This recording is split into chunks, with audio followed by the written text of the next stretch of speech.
माता पिता, मेरे पिताजी खेती का काम करते हैं और खेती में इतना धन नहीं मिलता कि हम दोनों भाई की पढ़ाई हो जाए। लेकिन गुरुजी ने मुझे पढ़ाया है और वहां पोस्टर लगा हुआ था कि कर्म ही पूजा है और कर्म करने को कहते हैं। प्यारे दोस्तों, अगर कर्म किया जाएगा तो उसका फल अवश्य मिलेगा। ये हमारे गुरुजी की परिभाषा थी। ऐशाम न विद्या, ऐशाम न विद्या, तपो न दानम, ज्ञानम न शीलम, गुणो न धर्म, और ते मृत्युलों के भूभार भूता मनुष्य रूपेण मृगाशरण। ऐसा जीवन बेकार है जिससे कि हम अपने माँ बाप के सर का बोझ बने। मेरे माता पिता एक दिन आपस में बात कर रहे थे कि इन जमींदारों से कर्जा ले लेकर मैं आजिज हो चुका हूं, मैं अमृत को पढ़ाऊं या कि जितेंद्र को। इसलिए मैं सोचता हूं मेरे दोस्तों कि अब मैं अपनी पढ़ाई छोड़ दूं और पढ़ाई छोड़ करके कमाई की तरफ ध्यान दूं। और कमाई एक ऐसी चीज है, पैसा ही सब कुछ है। अगर जिसके पास पैसा नहीं है, तुलसी जग में दो बड़े, तुलसी जग में दो बड़े, एक माया एक राम, और राम नाम से मुक्त है माया से सब काम। अगर पैसा है तो हमारे घर का खर्च भी चल सकता है और हमारे भाई की पढ़ाई भी हो सकती है। लेकिन मजबूरी ये है कि किस्मत साथ नहीं देती। अगर किस्मत साथ दे तो सब कुछ हो सकता है, लेकिन कर्म करना ही पड़ेगा। और किस्मत के खेल निराले मेरे भैया, किस्मत के निराले।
मेरा बेटा अमृत हुआ जितेंद्र, दोनों बेटे पढ़ने गए हैं। मुझे मालूम नहीं कि अब ये वापस आए या नहीं। अमृत की माँ, क्या बात थी स्वामी? ये बताओ कि बेटा अमृत हुआ जितेंद्र स्कूल से वापस आए नहीं? नहीं स्वामी, अभी तो नहीं आए। ठीक है, अभी नहीं आए तो ठीक है, चलो उनको इंतजार किया जाए, शायद छुट्टी होगी तो जरूर आएंगे बेटे। बहुत अच्छी बात थी स्वामी।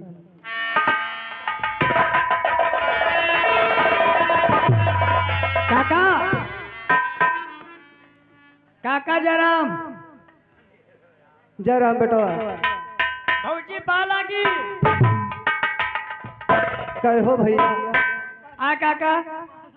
या बताओ हाँ काका। तुम हमें का काका कहत हो, हमें बुढ़े साले तो भौजी कहे कहत। देखो काका, तुम जाना तो हो कि तू हमारा काका हो। हाँ और पहले वाली काकी हमार मर गई है। हाँ बेटवा, तू तो जानता है पहले वाली का कि तुम मर गई रहे। और जो ये तुम काकी का लायो है, हाँ तो ये हमारे ससुरारी माँ हमारे सारे के मेहरुआ है। ये कहो ससुरारी का रिश्ता लिहेगा उधर ही। तो काका हाँ जिनका इनका हम काकी कही तो रात के भौजी कही। नहीं ठीक है यार। अच्छा काका, हाँ बेटवा। ये बताओ भैया तो स्कूल गए हैं, हाँ आज खेतों नहीं गए हो? खेते जाई का बेटवा, आज सवेरे से। एक मिनट रुक जाओ भैया, क्यों परेशान हो यार? तुम जानत ले तमाशा नाम सुनो। प्यार का प्यासा, प्यार का प्यासा विशाला अमृत उर्फ विद्या मांगे बंदूक। क्या यार, तीन या नाम बताओ, अपना तमाशा बताओ। बेटवा तुम जानत हो कि हमारी तबीयत नहीं ठीक, यही मारे काम करे नहीं गई बेटवा। भैया वो देखो बड़के भैया सामने से आवत हैं स्कूल से। जितेंद्र बड़के भैया आ रहे हैं। ठीक है आओ काका। हेलो। और आने से उसके आए बाहर, जाने से उसके जाए बाहर, बड़ी मस्तानी है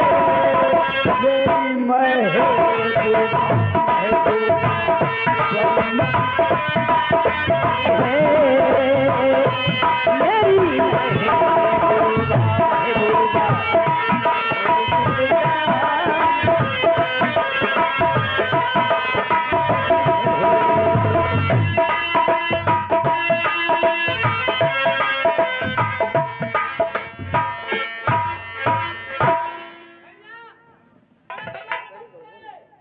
खुश रहो भैया।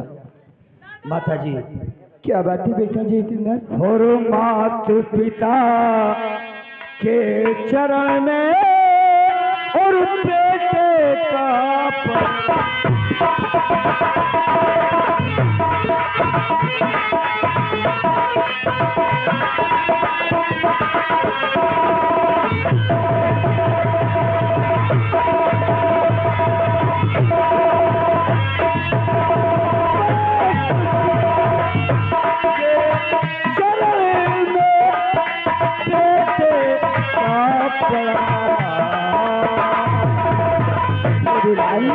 यही मुझे आशीष दो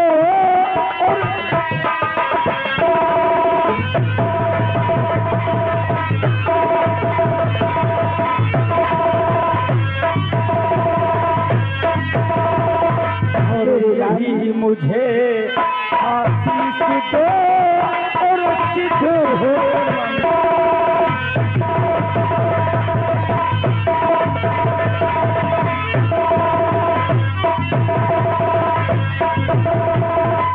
मेरे लाल। हरी जुगु जुगु बेटा तुम जियो और सदा रहो जुगु जुगु आलम तुम जियो सदा रहो।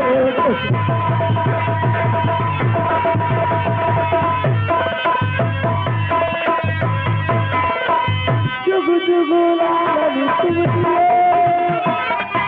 सदा रहो खुशहाल।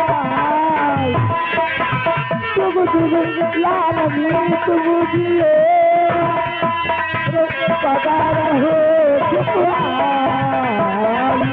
बेटा तेरी मनोकामना, बेटा तेरी मनोकामना पूरी करे भगवान।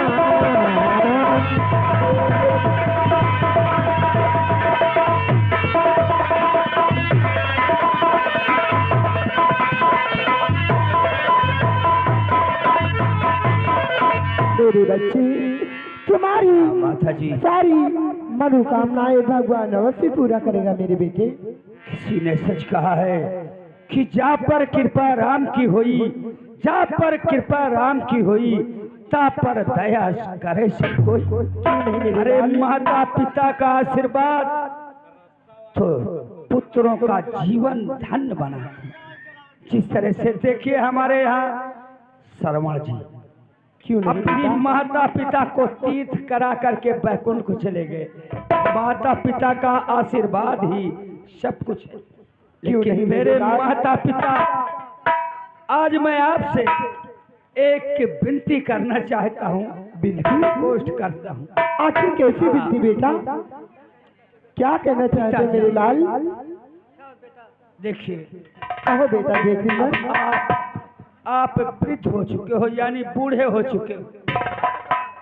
अब आपसे खेती का काम होता नहीं, और मैं कुछ समझदार हूँ, सयाना हो चुका हूँ। अब मैं बच्चा नहीं रहा। इसलिए पिताजी और माताजी अगर आज्ञा हो तो मैं दिन रात यही सोचता हूँ। क्या पूछते हो बेटा? यहाँ देहात में रहकर मैं करूँगा क्या? पढ़ाई करूँगा नहीं, और मेरे भाई अमृत की पढ़ाई चल ही रही है, और घर का खर्च हमारे कैसे चलेगा? इसलिए मेरे माता पिता मुझे आशीर्वाद दो कि मैं यहाँ से परदेश जा। नहीं बेटा,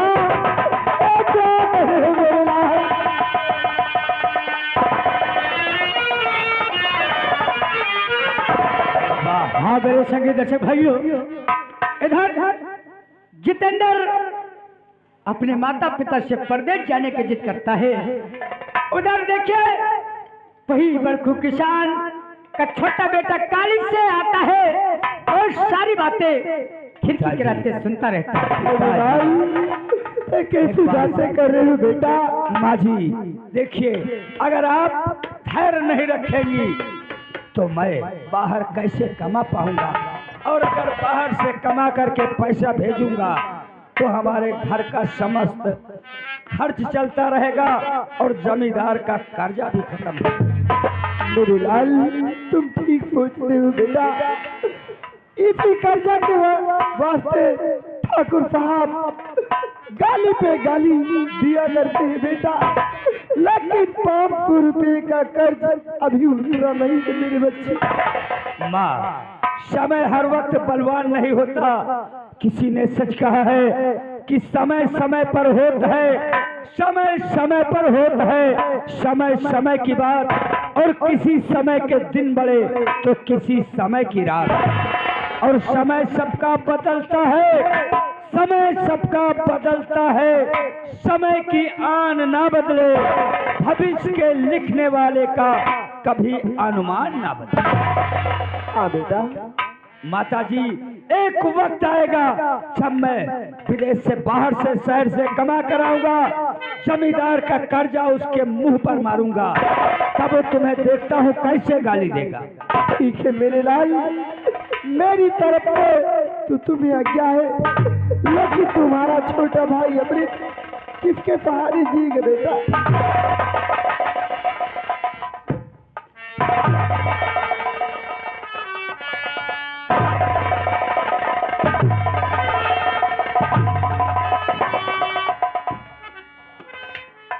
भैया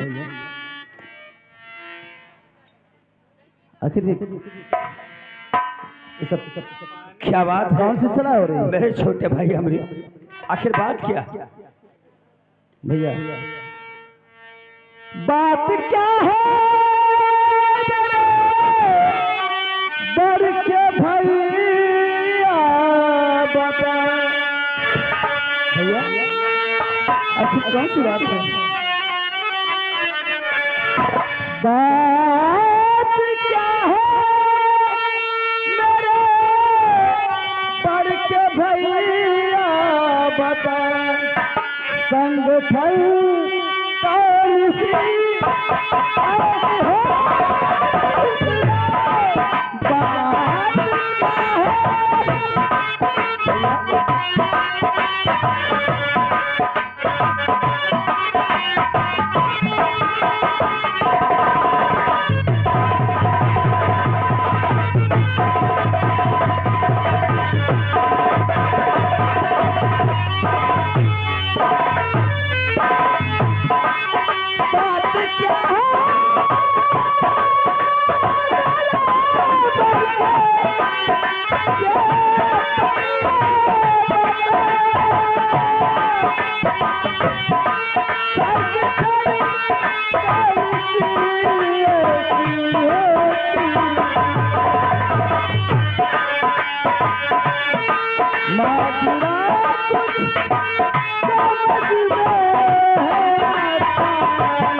भैया अमृत, आखिर कौन सी सलाह हो रही थी? जरूर बताऊंगा।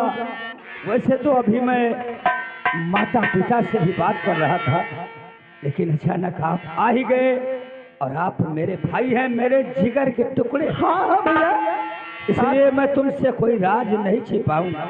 भैया आखिर क्या बात है? देखिए, बापू के सर पर इस समय बहुत बड़ा बोझ, तो क्योंकि हम दोनों भाई पढ़ रहे हैं। हाँ भैया, खेती में कोई पैदावार होती नहीं, जमींदारों के कर्ज से बापू दबे जा रहे हैं। इसलिए हमने ये सोचा, आज मैंने यह फैसला किया है कि अब मैं शहर जाकर नौकरी करूंगा और अपने भाई अमृत की पढ़ाई कराऊंगा और जमींदार का कर्ज उतारूंगा। मुझे जान करके तुम परदेश जा भाइयों, इधर जिस जितेंद्र अमित से कहता है कि मैं बाहर छोड़कर शहर जाऊंगा, अमृत टूटकर बिखर जाता है और अपने भाई से देखे रोते हुए क्या बात करता है। बड़े भैया, अमृत, आप देखिए, आप मुझे छोड़ करके जा रहे हैं, परदेश जा रहे हैं भैया। जरूर भैया, साथ में एक दूसरे को खाना खिलाते थे, साथ में सोते थे भैया। मैं तुम्हारा भला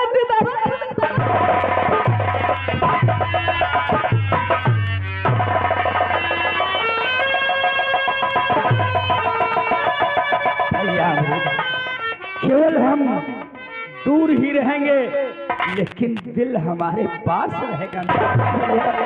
लेकिन मजबूरी है, क्योंकि पैसा भी चाहिए, तुम्हारी पढ़ाई भी होना है और हमारे यहाँ जमींदार का कर्ज भी देना है, इसलिए नौकरी नहीं करूँगा। बड़े भैया, मैं भी तुम्हारे साथ, अगर आप जा रहे हैं तो मैं भी तुम्हारे साथ करता।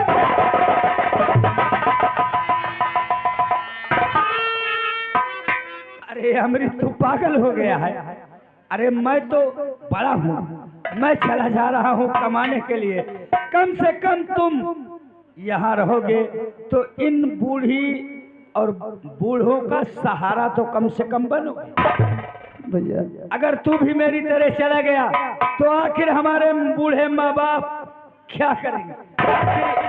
इनकी तबीयत गड़बड़ हुई, दवा कौन लाएगा, पानी कौन पिलाएगा? मेरे भाई, बड़े भैया, आपकी बात सत्य है। आप ठीक कहते हैं कि बूढ़े माता पिता हैं, आप माता पिता के ऊपर बोझ बने हैं। लेकिन भैया, आप जानते हैं कि हम तीनों भाई साथ स्कूल जाते हैं। क्यों नहीं? हम तीनों भाई आपसे कितना मोहब्बत करते हैं। अरे भैया, आप चले जाएंगे तो मैं भी अकेला हो जाऊंगा। नहीं, अकेले नहीं रहोगे मेरे भाई। हमारी समस्त यादें तुम दोनों भाइयों के साथ रहे और हमारे साथ हमेशा तुम दोनों भाइयों की यादें हमारे। छोटे भैया, देखिए, अगर समस्त भाई बहन और समस्त माता पिता यही सोचे कि हमारा बेटा हमारी आंखों से दूर ना हो, तो देखिए इस समय बॉर्डर पर एक से एक नौजवान, एक से एक माँ के बेटों की ड्यूटी लगी हुई है। अगर यही सोचे कि हमारे बेटे घर में रहें तो कौन बेटा देश की रक्षा करेगा मेरे भाई? भैया, आप ठीक कहते हैं। अगर भैया प्रदेश जाना ही चाहते हैं तो भैया आपसे मेरी भी एक गुजारिश है। क्या गुजारिश है मेरे भाई, कह सकते हो? छोटे भैया अमृत यहाँ कॉलेज में पढ़ेंगे, हम और आप दोनों परदेश कमाएंगे। जो भी पैसा बचेगा हम पूरा पैसा माता पिता को भेज देंगे। ये बात रही, यही सोच होना चाहिए, क्योंकि इस जमाने में, इस युग में पैसा ही सब कुछ। तू भी जाएगा परदेश? अरे मैं कैसे जिंदा रहूंगा मेरे यार, मेरे भाई, मैं अभी भैया हम यही जानते हैं, मैं बड़े भैया के साथ जाऊंगा स्टेशन तक। मैं स्टेशन तक छोड़कर साथ तुझे भी ले चलूंगा और वहां से इनको छोड़कर वापस आ जाऊंगा। मैं भी तेरे साथ कॉलेज जाऊंगा, मैं बड़े भैया के साथ नहीं जाऊंगा। ठीक है मेरे भाई, मैं भी मेरे भैया को स्टेशन तक छोड़ने चलूंगा। छोटू, तुम्हारी बात मुझे मंजूर है, तुम दोनों भाई मेरे साथ, लेकिन केवल स्टेशन तक ही चलोगे। जा मेरे भाई। उसके बाद तुम घर वापस आकर माता पिता की सेवा करो। ठीक है भैया। देखिए भैया साथ जा रहे हैं और जो आटा है, चावल है, जो घर पे है, भैया के लिए कुछ सामान हम मांग के लेकर आते हैं।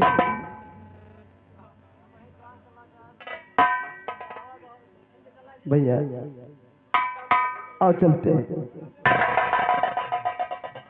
माता पिता, हम तुम्हारे आंखों के तारे हैं, तुमसे दूर नहीं रह सकते, लेकिन मजबूरी इंसान से क्या न करवा दे ये,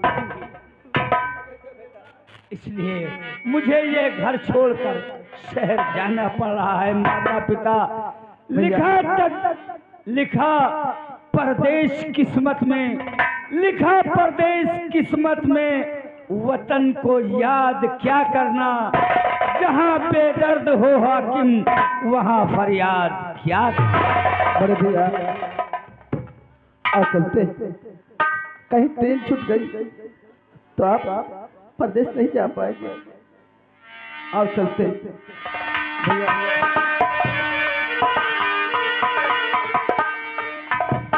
भैया मैं सोचता हूँ तुम्हारे बगैर में जिंदा कैसे रहूं। आंखों के आंसू पोंछ लो, ये आंसू अच्छे नहीं लगते। दिल तेरे अब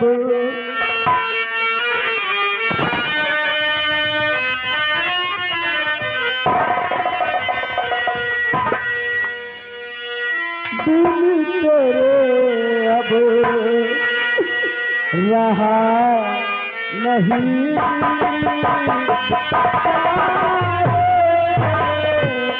दिल तेरे अब रहा